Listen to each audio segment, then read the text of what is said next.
Aloha from Maui, charting wealth for the 21st Thursday of September.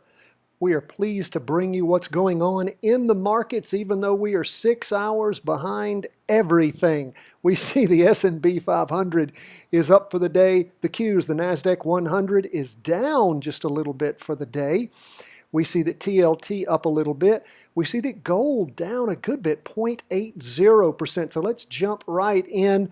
We see the S&P 500 up 0.04%. And again, going into our fourth week of up movement. We are not yet crossing over, but we may let you know by the end of, well, at the end of the week, after the markets close on Friday, just what is going on. If we do have a weekly vertical crossover and you are a subscriber to our text messaging, we will send that off to you. How do you get to do that? Well, go to chartingwealth.com, sign up for our daily market review. You will get there in each day's email instructions on how to sign up. It's real simple. You text the number 33222, the word charting wealth, one word. I know it's two words, but you write it as charting wealth, one word. Okay, we see that we're getting close to a crossover going up. On the S&P 500, we're still negative. On the derivative oscillator, the price percent oscillator is getting close. 4 weeks of up movement. 2-day chart, as we zoom into that, we can see that we had a crossover going up back on the 12th of September. And the market still hasn't gotten as high as it perked up on the 14th, the 2-day candle ending on the 14th. So what is actually going on? Well, we've got a sideways slide tending up. But again, as we look at the 4-hour chart, you can see it even more. You can see there on the day that actually the end of the day on the 12th of September, when that crossover occurred on the 2-day chart, that's where it topped.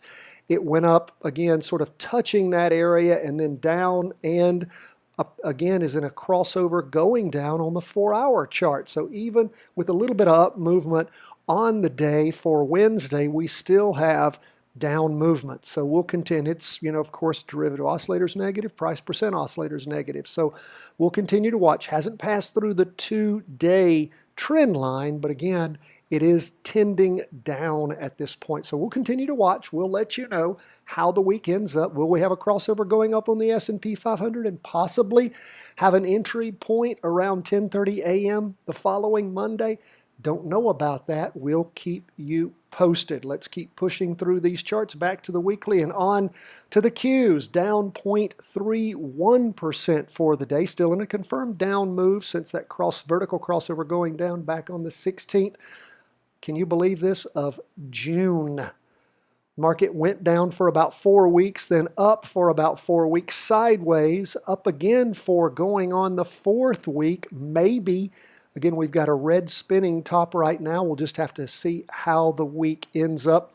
2-day chart is still crossed over going up. Let's look at that a little bit closer. Of course, it looks like it's getting ready to cross over going down. If indeed we see that occur, of course, our 2-day chart on the 18th was a negative chart, and of course on the 20th now, we see it trying to cross over going down. As we zoom into the 4-hour chart, we see that it's still in a confirmed down move. Now, hopefully we'll get a pullback if indeed this down movement continues. Remember the rules. We want to have the weekly chart and the 2-day chart going in the same direction. We need the 4-hour chart to move in the opposite direction. For a down move, of course, the 4-hour chart would need to move up and then cross back over going down. That is our trigger point. So again, don't have anything yet, but we're continuing to watch, particularly when that 2-day chart crosses over going down, if it is confirmed. Again, the price percent oscillator has not made that happen yet. It's very close, but it could bound back up on Thursday. And we see the derivative oscillator still positive, so that gives us a little pause for concern. We'll continue to watch that, and of course, as always, keep you posted. Let's look at TLT. It is up for the day, 0.07%. We had that beautiful ride up, and I know a lot of you did very successful virtual trades for 5 weeks. And then with the week ending on the 15th of September, we saw lots of down movement. Of course, we pulled the plug on that up movement during that week. And we've seen now throughout the course of the latest week, down movement up, like we said, a little bit for the day on Wednesday, but still trying, it looks like, to crossover going down. If that occurs, that's another thing. We'll let you know if you're a subscriber. Of course, all of you who listen to and subscribe to the Daily Market Podcast know that over the weekend, we also tell you about weekly vertical crossovers on that weekly review and forecast, our comprehensive review and forecast. So we'll let you know. Let's look at the 2-day chart. It crossed over going down back on the 2-day chart ending the 14th of September. 4 strong down candles. I mean, that's just amazing. The trend line is super connected. The derivative oscillator continuing to move down strong, and the price percent oscillator. As we look at that 4-hour chart, what do we see? Of course, 4-hour chart rotated over going down back on the 11th of September. That was a big down move for both bonds and gold that Monday. And what do we see going on? It bounded up a little bit around the 5th, well, starting around the 14th through the 15th, and then continued on down on the 4-hour chart. So we'll see how much continues to move down. And if indeed there's continued down movement, we might have a weekly vertical crossover going down, which would allow you to jump into an inverse fund if you're interested in playing with that in a virtual trade. And again, always, we are not giving market advice. We are an education firm, not a stock calling service. You don't pay us. We simply offer this information for you to help you learn how to read stock charts, the most important thing we think you can do. Let's continue to look. We're going to our last chart at this point. That is gold down 0.80% for the day, going to the second week of down movement in gold after a booming, let's count them, 1, 2, 3, 4, 5, 6, 7, 8, 9 weeks of incredible up movement. We had the weekly vertical crossover occur back on the 11th of August, and I know hundreds of you practiced that incredible up trade in gold.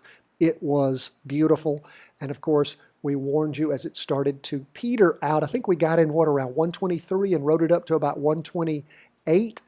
It was absolutely gorgeous, and then gold has turned over and started moving down. Again, doesn't look like it's close to a crossover going down on the weekly chart, so we're not expecting that to occur as we are in a couple of other charts with weekly vertical crossovers, whether up or down.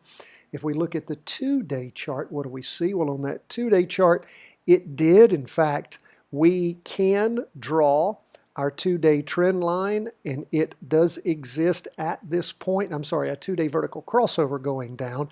It indeed has occurred, and we will start drawing a new 2-day trend line at this point. In fact, we like to sort of start from where that occurs, but we'll cheat just a little bit and draw it on the 2 days before.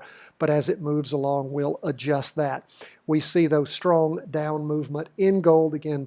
0.80%. It was the biggest moving either up or down of all of our charts over this past day on Wednesday. So we do see strong down movement. If we go from that 2-day chart to the 4-hour chart, what do we see? Of course, that 4-hour chart, is it not beautiful, my friends? It is gorgeous.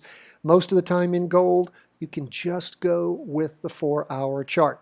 And again, with this kind of down movement, a put trade would have been beautiful around September the 11th, particularly in that afternoon, somewhere around the opening at 127, and of course gone all the way down to 124. So absolutely beautiful. Continue to keep an eye on what's happening with gold. And again, we will let you know when those weekly vertical crossovers occur, because that's many times your big trigger point for pulling the trigger and getting into a virtual trade. That's where we are as we end the day on Wednesday, the 20th, and go into Thursday, the 21st of September. Again, we're coming to you from Maui. Beautiful here. Sorry things are a little later than normal, but hey, we're in Maui. Love you guys. Take care. Let us hear from you. CW@chartingwealth.com. All the best from the entire Charting Wealth team. Mahalo.